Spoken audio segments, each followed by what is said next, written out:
The following is a special presentation of Tony Kurre Radio.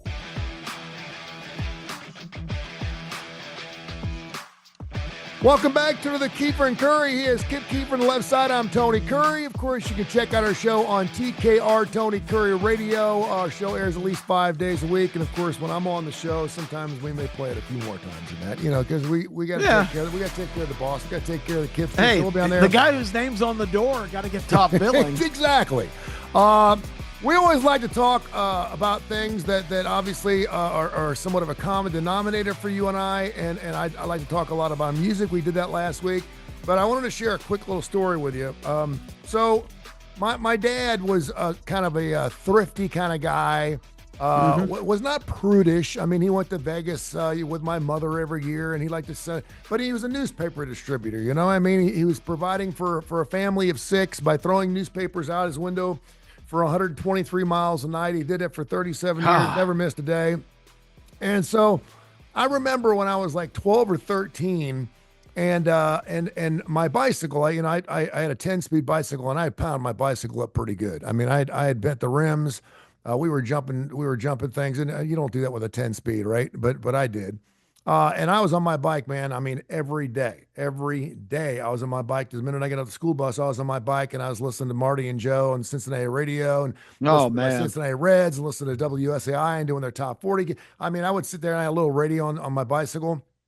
I used to ride my bike, I mean, I swear 20 or 30 miles a day. So something was wrong with my rims, and it was kind of running out. My brakes were too tight, this, that, and the other. And I went to my dad. I said, "Hey, Dad," I says, you think you could get my bicycle fixed? And so we took it up to the corner, and he comes down. And he goes, I can't help you, son. I said, it's going to be like $65. Oh, gee. He said, and this was what, 19, let's see, it was 66. So 1980, 1978, something like that. So that's like $600 today. Yeah.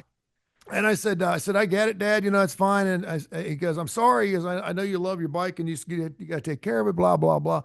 Well, later that afternoon, my dad is skipping around the house like he just won the lottery, because he has some guy who could not pay his bill, his newspaper bill, decided to pay my dad in a side of beef.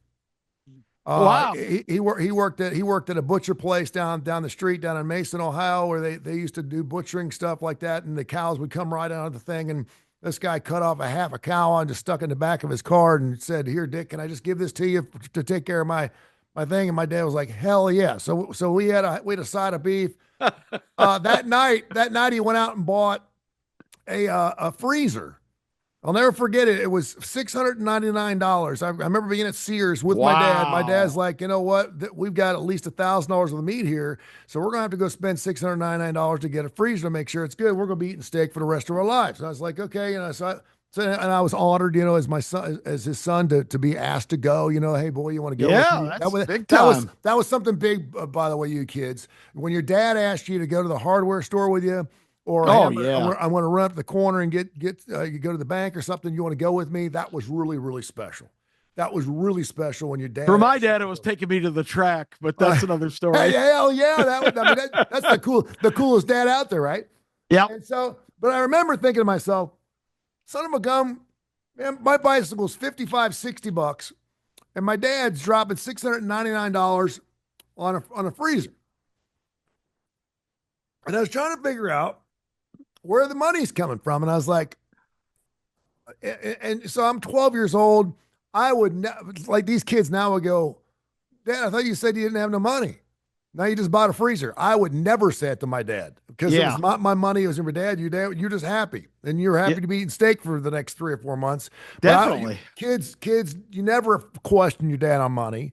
You never asked him, or if he said you're broke, you're broke. And you never question him on that. Now kids are like, "Oh, hey, I just saw you go out and spend $150 on dinner last night. I guess you can't take care of my school." That blah, blah. You don't. So now we're going to fast forward to the year 2025, and in college football. I want you to explain this to me, because maybe you're smarter than I am. Maybe you know more about the money aspect, about the economics of college football. I just want to tell you where we're at here on this day, January 13th, 2025. We have a special site. It's called Boardroom. You ever heard of Boardroom? It's a site that was created by Kevin Garnett, Oh, okay. and it's in cahoots with CNBC, and they reported yesterday that Ohio State has now topped the rankings for the most valuable college athletic programs. Would you want to take a guess what they say Ohio State's worth? This is based off all their money they bring in and what they're doing right now in college football and stuff. What they're worth. You know, like the Dallas Cowboys are worth $16 billion. What do you think? What do you think Ohio State's worth right now? It's got to be reaching not quite that level, but I would say for maybe anywhere from $7.5 to $10 billion level. Okay, it's $1.32 billion. Oh, okay, so I'm overstating. No, I appreciate, but it's a college, and it's not a professional sport. So I should have tempered that expectation. Appreciate the fact that you would shoot that high. I love that about you. Texas second. A&M is always in the money. They don't win squat, but they're number 3 right now, $1.26 billion. Michigan, $1.06 billion, and then Alabama brought in $979 million, or they're worth $979 million. And so I'm looking at this, and of course I've done enough shows with Mark Ingram, who's the athletic director for the UAB Blazers, and he's like, what people don't realize is, by the way, Ohio State just made $2.5 million for themselves by winning that football game this past week. They're making money now every time they win a football game, okay? Yep. And there's a bigger piece of that pie. I think it's like $42 million that goes into the bowl pie, where every team is given a certain amount of money for the bowls they go in. So the more bowls you're in, the more money you get, and then that money split throughout the entire network of teams. And in some cases, I think the team that actually is going to the bowl, they may get 2 shares, and then the rest of the shares are given out. Regardless, it's worth $42 million, something like that. Okay, so I'm thinking of these numbers. I'll go. By the way, Notre Dame, who is not in a conference, got $20 million for winning that football game the other night. $20 million just for winning that game and now playing in a national title game. If they win that game, I think it's like another $35 million because they're not in a right. They're not an established conference. So that's crazy money. So I'm thinking, I got all these money things. I'm thinking, man, this sounds like, and I keep hearing this thing that like only 6 or 7 schools in all of college football actually make money, like they're actually in the black. Like this is a revenue, right? So Ohio State made $263 million in revenue in 2023. Okay. They made like $59 million from season tickets. They made like $39 million from alcohol. That is revenue. Okay. That's money that goes in, revenue. It's not the net. It's not what they made. It's not a plus or minus thing. It's the revenue they brought and that was based off this $1 billion number is what they're worth based on what their revenue is, right? Mm-hmm. So then I'm looking around a little bit, and I see this Carson Beck story. And I'm thinking, Carson Beck is going to do what? Now, you know this story, right? He's going to go. He's going to become a Hurricane. And and how much is he getting paid? $4 million a year for this 1 year. $4 million for 1 year. Yep. Quint Ewers, his price tag is $6 million. I'm being told that he can go now. He was going to more likely go into the NFL draft. He has not said yay or nay yet, though, but they've already moved on to Archie Manning at Texas. So it looks like Quint ain't got a pot to piss in if he wants to go play for Texas again. So he'd have to go somewhere else. But I'm understanding that he's going to get $6 million. That's the number. I don't know where they come up with these numbers, but I'm being told that he could go right now and transfer to a school, and then we'll pay him $6 million for 1 year to play college football, and then he can go off into the National Football League. The funny thing is the National Football League, because of their pay structure, pays somewhere between $800,000 and $1.2 million to a rookie quarterback. It doesn't matter. It doesn't matter if it's a $300 million guy. It doesn't matter if he's the greatest quarterback. You only make your money on your second contract. That's why you have all these guys that sit out because they sign this 3 or 4 year deal. They're not, that's why you see these guys, they have second and third years that are unbelievable. And you're like, wait a minute, he's making $900,000 and a guy across the street's throwing 10 touchdowns and 10 picks and he's making $14 million. How's that possible? It's because of the National Football League and their pay structure. So you could basically, I could sit there and say, where are you going to go in the draft? And Nick Saban was great at this. If you go to 15th, I can tell you exactly what you're going to make. And if you go to 12th, I can tell you exactly what you're going to make, which I kind of like. So I got all these money questions, and my head's gonna explode, Kip. I don't know what I don't know what I need you to sit me down, put some cucumbers on my eyes, tell me to lay down, and tell me what in the hell is going on. Is is there a lot of money out there that we don't know about? Is am I crazy for Quint Ewers? Why in the hell are you not playing another year of college football for $6 million? Why? Yeah, makes I no mean, sense. I know you love the game, and I know you want to spend the rest of your life in the game. Good chances are you're going to be done by the time you're 30 and you're what, 21, 22. You got about an 8 or 9 year window. Go make your $6 million and play college. And why in the world would you even consider going back to the National Football League? Not unless you're thinking to yourself, okay, I want to make big bucks and I'm going to be a year closer to making those big bucks. But why not make 6 million? I don't understand it. And I don't understand where the money's coming from. And everyone keeps telling me that college football and college sports is broke and they can't afford this NIL thing. And I see these numbers that are just outrageous, millions, billions. I mean, it's just a matter of time before we're talking the T word, the trillions. It's just a matter of time. So can you sit me down? Well, let me start with Quinn Ewers. Quinn Ewers is represented by a very ambitious agent, just like you see Scott Boros representing all kinds of players in professional sports. The $6 million, Tony, is not an offer from a school at this point. That is the price tag that whoever his agent has established, where Quinn will consider coming to play for your school because he has one more year of eligibility. But the price tag is $6 million. Okay. Now the question is, they supposedly had Michigan kind of on the hook to do that, but then that all changed when they were able to convince a quarterback named Underwood from California, who was committed to LSU, to come to Michigan. They basically bought him out from under Brian Kelly and committed about a $4 million package over a couple of years for him. So they're out of the Quinn Ewers sweepstakes. Okay. They went a different direction. So that pie in the sky number of 6 million is what they're willing to take to consider it. Because do you think someone would pay it? I don't know. There's a limited window of teams, and I don't know that Quinn Ewers has distinguished himself as a $6 million guy. I agree with it. Right now, he ranks 60th in all football players right now in the overall draft. Yeah, not by position, but I overall, can tell 60th. you there are diehard Texas fans, because my radio partner Terry Quillian lives down in Dallas and getting ready to relocate to Willis, Texas, outside of Houston. She's got a lot of Texas Longhorns in the network there that said, good riddance, Quinn Ewers. They wanted Arch Manning. They wanted Arch Manning, especially at the goal line on 1st and goal in the last 2 minutes of the game the other night. Quinn Ewers doesn't have the skill set to power his way into the end zone. Arch Manning at 6'5". Are you telling me, Tony, 4 tush pushes, he can't get 7 inches of a carry? That's insane. Ball forward is 2 yards, yeah. Yeah, it was Quinn Ewers' team, so Sarkisian stuck with him, and so I'm kind of digressing, but the point is, I don't think he's going to get that from anybody. I think Carson Beck, it's an outrageous amount of money.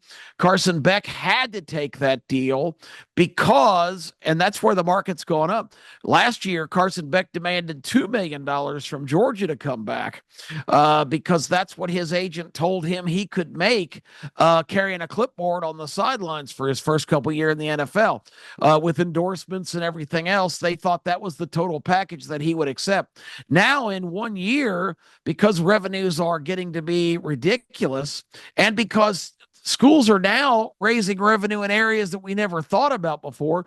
I'm sure you're aware the Auburn athletic director just sent a letter out to all of his season ticket holders. These people are paying seat licenses, quote, donations, just for the privilege of buying their season tickets PSLs. to start with. They got PSLs, yes, which is ridiculous. Yeah. So you're already on the hook for thousands of dollars there and thousands of dollars for your seats. But now he's saying, to be competitive, we're going to have to jack up our prices a little bit for you in both the donation area and season tickets. So expect a price increase announcement in the coming days because we've got to get in a position where we can spend more. And so how many games they win this year? Oh, they won 4. Yeah. Outstanding. Yeah. Actually, they won 5. I'm sorry, Yeah. I'm taking one away from them. Sorry, Auburn. But the bottom line is, we had a long discussion yesterday, Terry and David Sears and I on my show the morning after about all of this craziness and what you're just describing. The real loser in all this is the fans themselves.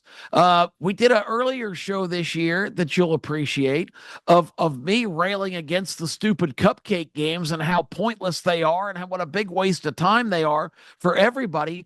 And we had back-to-back callers that say, look, the only games I can afford to take my family to, thank God for those games, because my son would never get to go to an Alabama game, or I could never have the experience that I had as a kid, why I love the Crimson Tide, or put in whatever team you want. Those games enable a regular fan to go, because now the regular fan, from the parking and the concessions and all the money it takes to just go to a single game, let alone be a season ticket holder, are priced completely out of the realm now. And Tony, eventually that's going to kill the golden goose. That they're stabbing this unbelievable gift of the expansion and the explosion of the popularity of college football with numerous punctures that are eventually gonna kill it. Because if you take away the fan experience, you're not going to have the legacy fans anymore. Because a kid watching the game with his dad on his TV now has his tablet and his phone, and he's not really watching the game and getting that lifelong commitment. I can remember the first college football. Well, my dad started taking me to Redskin games, and way to go Commanders, by the way, last night, one of their first playoff games since I think the Joe Theismann era. But that's how I was introduced to football, and the passion and the excitement and the buzz of going to a game to this day doesn't equal the experience. I've got a home theater here. I'm in absolute comfort watching every game under the sun, but it doesn't compare to me to the game experience. But I don't, experience that very much anymore. And I worry about the future of the sport, because it's all about these schools having money to make money, and by generating more revenue. You mentioned Texas and Texas A&M. Terry has pointed out to me that there's so much land that's state owned in Texas that's in the oil exploration business, that they divvy all that money up to all kinds of entities at the end of the year, including the 2 big state universities, Texas A&M and Texas University. They get just some ridiculous amount of money, hundreds of millions of dollars given to the universities, and those schools have allocated a lot of that to their sports and athletic departments. Yep. They're not told how to spend it. They're not buying. They're not building necessarily new chemistry labs. They're upgrading facilities, but a lot of that money is going into this. So if you have money to spend, you're going to be able to make money, but eventually the economic model is going to collapse because they are pricing the regular fan completely out of the equation. Is it going to make a difference down the road that you've got $20 million to spend on, I think, Ohio State's? That's what they spent. People are being open about it. They were open about it. They actually said we spent $20 million on our football team this year on paying our players. I mean, they're being wide open. It's so wild to hear an athletic director say, yeah, we're up at about $30 million for 2025. So, we need to back it up a little bit. But we had Boise State in the mix. We had Cincinnati in the mix a couple of years ago. Now, that was a different situation. We had Arizona State. Year in and year out, sometimes you got a Minnesota Twins or a Cincinnati Reds team that gets in. That payroll just absolutely sucks. Then you got like Oakland A's, where they actually play up to their payroll. We see it in the National Football League all the time. The Green Bay Packers, that's not a big town. It's not a big city. It's a small city. They get it done. They're run by their fan base. I guess what I'm saying is, can I expect the Notre Dames and the Ohio States of the world? And by the way, Notre Dame was not on this list because they're a privately run school, so they're not going to Yep. tell anybody what kind of money they make. They're still And paying. they've got money coming out their Oh ears my anyway. gosh, they're still paying Charlie Weiss. The tuition to go to Notre Dame is just it's No. just like the Ivy League. They just send around the collection basket. It's Catholic money. There's all the money in the world. They sell a little land over in Ireland and it kicks back to Notre Dame. I know this for a fact. I was an altar boy for 9 years. Yep. So I guess what I'm asking is I thought this first 12-year playoff, 12-team playoff, I thought it went pretty well. I don't think I was excited that we had 12 teams in the mix. Was I surprised by the two teams that made it in? Notre Dame a little bit, not so much Ohio State. So I think we kind of got what we expected there. Did we think Boise State was going to make it all the way to a national championship? No. But no chance. They made it, and so it gives these little guys a shot.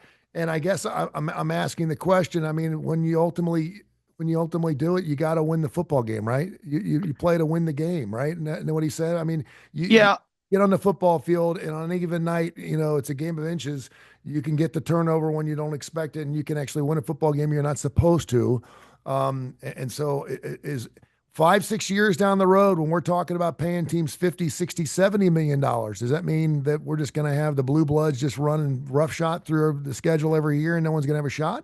Maybe even worse than that, because what you're going to get is you're going to get these economic giants, these schools that have access to so much revenue from their fan bases, from their support systems, whether it's the Texas oil money or the Catholic emptying some of the collection baskets on Sundays. Mm-hmm. And of course the passion in the SEC, who are already shaking down their fan bases for more and more money. I heard a podcaster that I listened to a lot, a Tennessee guy, a UT guy, saying, folks, it's just going to be up to us. We got to come up with a lot more money for our program. Ohio State spent $20 million. We only spent $6 million this year. We got to get up into that same range. Well, when you get up to that same range, then all of a sudden it's going to be $35 million and $40 million and $50 million. And there's only a handful of schools that can be on that level. You talk about Mark Ingram. I'm sure he said this to you.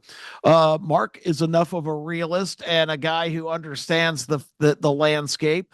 Mark knows that ultimately the UABs of the world, the Boise States of the world, they're going to be on the outside looking in some kind of lesser division if they want to continue to play football, because the only direction, Tony, this can go is this elite super conference NFL type model. And I use this all the time. I think I even said it on TV recently. The guy who was actually in the sports business is a sports guy in Atlanta. Told me in a gathering we had a couple months ago. He said, "Well, college football is just like the professional model now." And I said, "No, it's not. The professional football has economic responsibility, Brenton. The rookie contracts for quarterbacks, as you just mentioned, is at a certain level. As you said, you've got to prove you're worthwhile for the big sweet dollars. In college, that's not the case. And also in the NFL, you're not a free agent every minute of every day. You enter into a contractual agreement. We're going to pay you this much money, and you're going to be duty bound under this organization for the next 3 years. College football, it's not for 3 minutes. If you get pissed off and somebody insults you, or a coach doesn't kiss your ass like you think you should be appropriately administered to, you can say, okay, that's it, I'm out of here. Or as we saw this year, amazingly, after week 3, you had about 50 players across the country just up and quit their programs after week 3. Yeah. They were promised, according to them, a sum of money that had not been delivered, and basically said, either I get my $200,000 this week or I'm not playing anymore. Yep. And the reason it was week 3 is because if they play one more game in week 4, they burn their redshirt year for that year and lose a year of eligibility. And like you said, right now, it's actually more financially lucrative if you're a top-notch player to play more college football. Look at Carson Beck. He gets to go to Miami now. His girlfriend transferred there. She's playing for the Miami basketball team.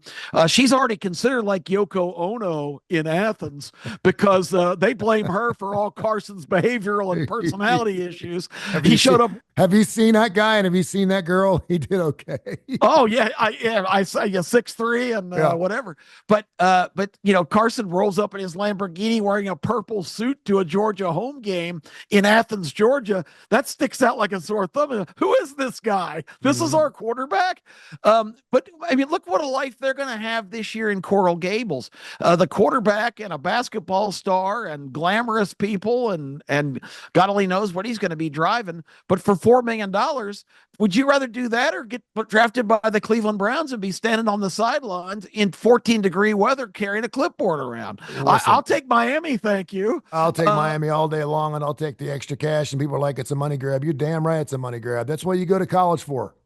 That's what you're playing football for. You're not playing football. You love the game, but you're playing football. For every guy like a Carson, there's also like a Trent Richardson, who, by the way, went into the league, got himself a really big fat contract, played 2 years, and said, I'm done. I'm finished. He could go play for the Falcons right now, but he's like, I'm good. I got my money. He goes, why would I want to beat my body up? I'm not doing it. And a lot of people are like, don't you love the game? He's like, I love the money.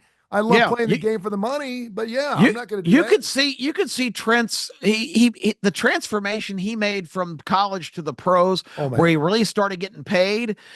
It was like, I mean, I'm getting my money now. I've busted my ass to get here. I'm not going to bust my ass anymore. Nope.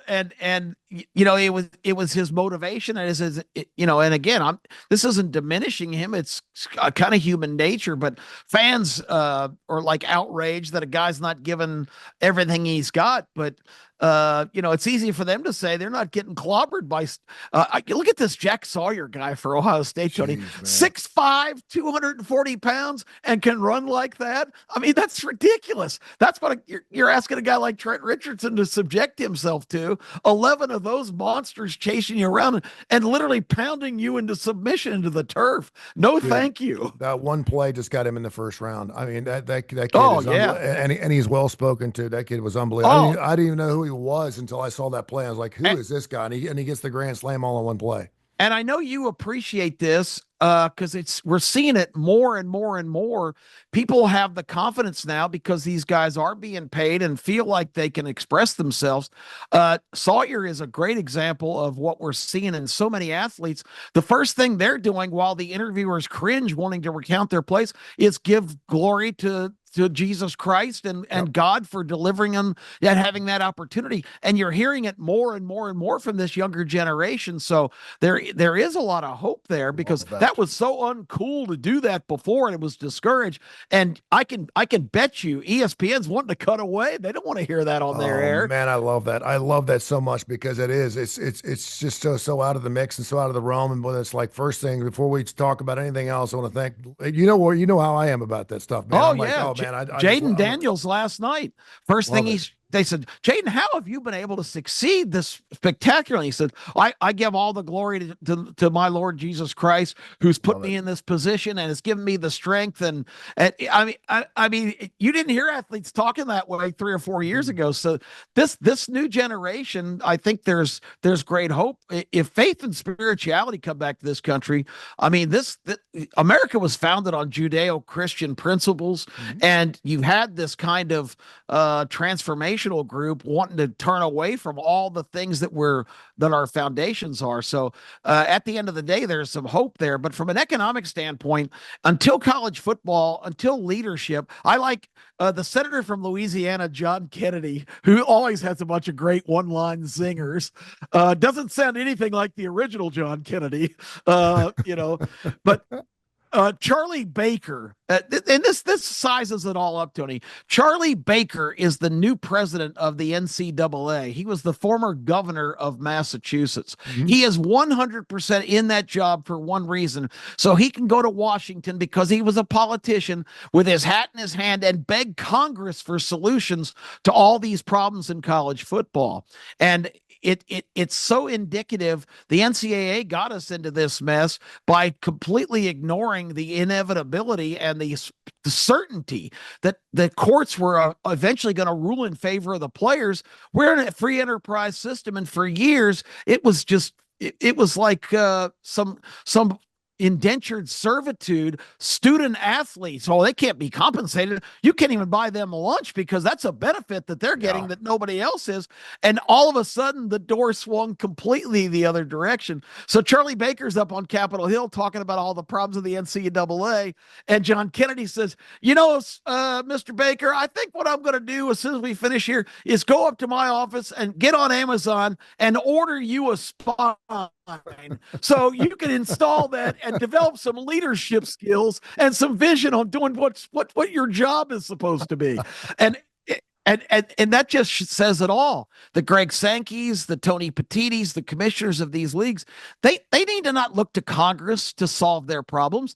They just got clobbered with billions of dollars in settlements to lawsuits of people that felt like they were unfairly treated, former athletes. And that Pandora's box is never going to be shut until they get some structure in their own sport. And once again, the Golden Goose is not going to survive if there's not leadership and people taking charge. But to answer your ultimate question with that very long-winded soliloquy, I shudder and fear for the UABs and the Boise States. Boise State was the 3rd seed in this tournament, according to the committee. Yeah.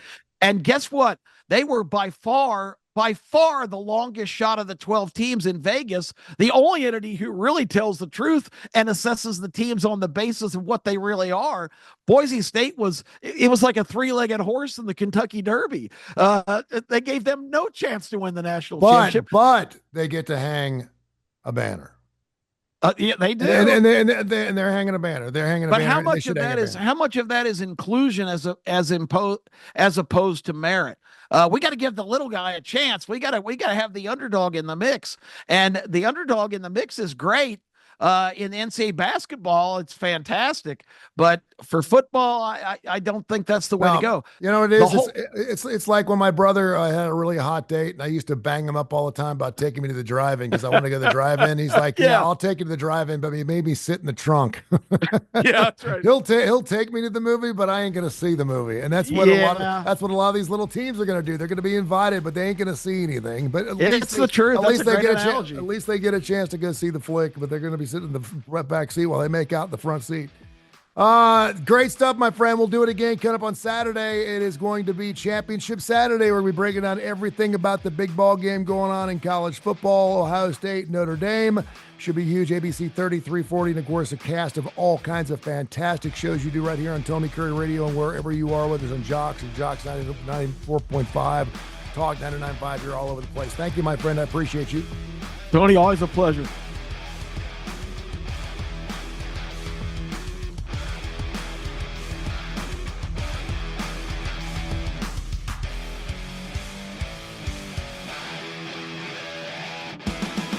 This has been a special presentation of Tony Curry Radio.